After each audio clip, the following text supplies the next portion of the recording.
जो third function आता है वो होता है MySQL अंडरस्कोर क्वेरी। इसकी मदद से क्या होता है कि कोई भी कमांड है या कोई भी क्वेरी है वो आप PHP की द्वारा MySQL में एग्जीक्यूट करवा सकते हैं। कोई भी, अगर क्रिएट डेटाबेस है, ड्रॉप डेटाबेस है, क्रिएट टेबल है, इंसर्ट है, अपडेट है, डिलीट है, अल्टर है या रीनेम है, बैकअप के लिए है, रिस्टोर के लिए है, तो MySQL अंडरस्कोर क्वेरी के फंक्शन की मदद से आप बीच में डायरेक्टली क्वेरी भी लिख सकते हैं या बीच में वेरिएबल नेम लिख सकते हैं। जैसे कि अभी मैंने लिखा है, जो कुछ भी होगा उसमें वो MySQL में एग्जीक्यूट होगा। तो अभी इतना ही देख लेते ये प्रॉपर्ली एग्जीक्यूट होता है या नहीं होता है। इसे प्रोग्राम को एग्जीक्यूट करेंगे। इनपुट विथ टेक्स्ट बुक्स का जो है वो फर्स्ट नेम और लास्ट सेकंड नेम नहीं, लास्ट नेम है। लास्ट नेम रिफ्रेश करके फर्स्ट नेम और लास्ट नेम के दोनों टेक्स्ट बुक्स हमारे रेडी हो गए। XYZ फर्स्ट में टाइप करेंगे और दूसरे में XYZ टाइप करके देख लेते हैं। सेव बटन पे क्लिक करके डेटा का जो कुछ भी हमने टाइप किया वो क्लियर हो गया। वो तो फॉर्म का बेसिक है, वो क्लियर हो गया। तो वो MySQL में स्टोर हुआ है या नहीं वो देख लेते। यहाँ पे कॉन्टैक्ट पे क्लिक कीजिए, यहाँ पे ब्राउज पे क्लिक कीजिए। देखिए आप यहाँ पे से देख सकते हैं ID XYZ यहाँ पे स्टोर हो गया। एक और रिकॉर्ड देख लेते हैं, कुछ भी टाइप कीजिए। ये 2 डेटा टाइप किए मैंने। सेव बटन पे क्लिक कीजिए और यहाँ पे फिर से ब्राउज बटन पे क्लिक कीजिए। यहाँ पे या फिर रिफ्रेश बटन भी दिया, उस पर क्लिक कीजिए। यहाँ पे आप डेटा देख सकते हैं, जो डेटा था हमारा वो टेक्स्ट बुक का यहाँ पे स्टोर हो गया है।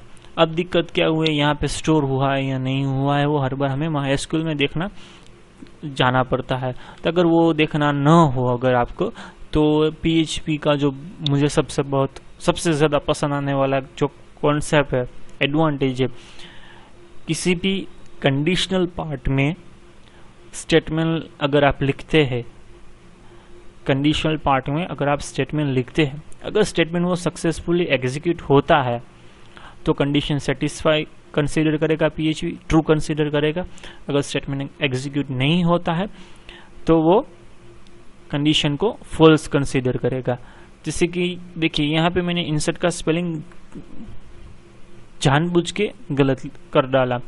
यहाँ पे सेव कीजिए, रिफ्रेश कीजिए, तो यहाँ पे आपको कोई भी एरर नहीं दिखाई देगी। यहाँ पे फिर से डेटा इनपुट करवाते हैं, सेव पे क्लिक कीजिए, यहाँ पे रिफ्रेश कीजिए। देखिए यहाँ पे जो डेटा हुआ वो स्टोर नहीं हो रहा, यहाँ पे कोई भी एरर भी नहीं आई। तो क्या होगा, आपको मालूम नहीं पड़ेगा कि आपका डेटा सक्सेसफुली स्टोर हुआ है या नहीं हुआ है।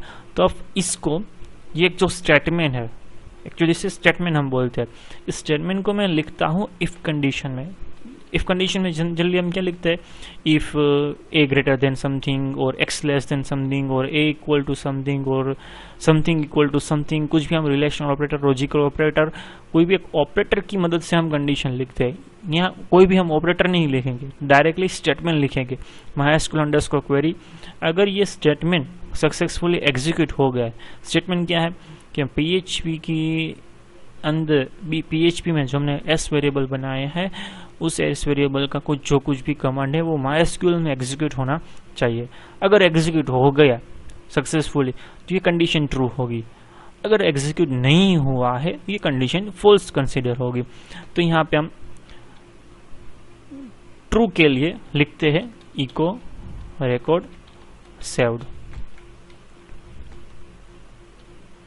और एल्स में लिखते हैं इको MySQL अंडरस्कोर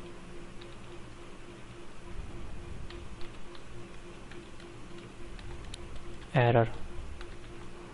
अब इससे क्या होता है, MySQL underscore error, fourth library function, इसमें होता है क्या कि जो हमारा सबसे आखिर का एग्जीक्यूटेड स्टेटमेंट होगा MySQL में, आखिर की सबसे एग्जीक्यूटेड क्वेरी होगी, अगर उसमें कोई भी एरर आई है तो वो PHP में हमें लाके डिस्प्ले करेगा। एरर तो होती ही है लेकिन वो MySQL में आती है, तो MySQL तो हम देख नहीं पाते PHP में। जैसे कि अभी जो रिकॉर्ड मैंने एग्जीक्यूट करके बताया वो PHP में स्टोर नहीं हुआ, तो उसमें एरर क्या होगी कि वो हमारा जो कमांड है वो प्रॉपर है नहीं है, कुछ बीच में हम भूल गए हैं। तो वो जो एरर है वो MySQL में से लाके हमें वो PHP में दिखाएगा, लेकिन सबसे आखिर वाले कमांड की। अगर स्टेटमेंट सक्सेसफुली हो गए मैसेज आएगा रिकॉर्ड सेव्ड। अगर स्टेटमेंट सक्सेसफुली नहीं हुआ है हमारा जो ये स्टेटमेंट है तो हमें मैसेज उसका दिखाई देगा। अब फिर से हम डेटा कुछ टाइप करेंगे, रिफ्रेश करने के बाद रिफ्रेश करके देखिए you have an error in SQL syntax. फिर से चेक कीजिए, फिर से वही message you have an error. Insert का देखिए यहाँ पे मिरर इंसर्ट का देख सकते हैं स्पेलिंग हमारा गलत है, तो अब यहाँ पे हम स्पेलिंग सही कर डालते हैं। फिर से यहाँ पे रिफ्रेश करेंगे, अब प्रॉपर नेम डाल के सेव कीजिए। देखिए यहाँ पे मैसेज आ गया रिकॉर्ड सेव, क्योंकि जो हमारा स्टेटमेंट था वो सक्सेसफुली हो गया। अब ये यहाँ पे रिफ्रेश कीजिए, देखिए अब यहाँ भी जो थर्ड रिकॉर्ड है वो अब हमारा देख सकते थे। ये था टेक्स्ट बुक्स के बारे में। ये MySQL विथ PHP का जो फर्स्ट वीडियो था उसमें सिर्फ टेक्स्ट बुक्स के बारे में मैंने बताया है। दूसरे जो एलिमेंट्स है रेडी बटन चेकबॉक्स उसके बारे में मैं बताते जाऊंगा, आगे आपको शेयर करते जाऊंगा। रेडी बटन चेकबॉक्स वो सब अपने हिसाब से इस्तेमाल किया जाते हैं, उसकी सबकी अलग खुद की टेक्निक्स होती है, लॉजिक होता है कि वो MySQL में कैसे उसका डेटा स्टोर करें हम। अगर ये मेरा वीडियो आपको पसंद आया है तो प्लीज़ इसे लाइक कीजिए, दोस्तों के साथ शेयर करना मत भूलना। कोई भी दिक्कत है, वीडियो का कोई भी पार्ट है, कंटेंट ठीक से समझ में नहीं आ रहा है या फिर जो मैं बोल रहा हूँ अगर वो आपको समझ में नहीं आ रहा है कमेंट में लिखिए, जितनी हो सके उतनी जल्दी वो आपके प्रॉब्लम को मैं सॉल्व करने की कोशिश करूँगा। MySQL के बारे में भी आपको आगे मैं बताता रहूँगा। मेरा खुद का फेसबुक का पेज है, उसमें मुझे फॉलो कीजिए, मोहम्मदी कंप्यूटर्स पेज का नाम है। दोस्तों के साथ शेयर करना प्लीज़ मत भूलना। आज के इस वीडियो में सिर्फ इतना ही। Thank you.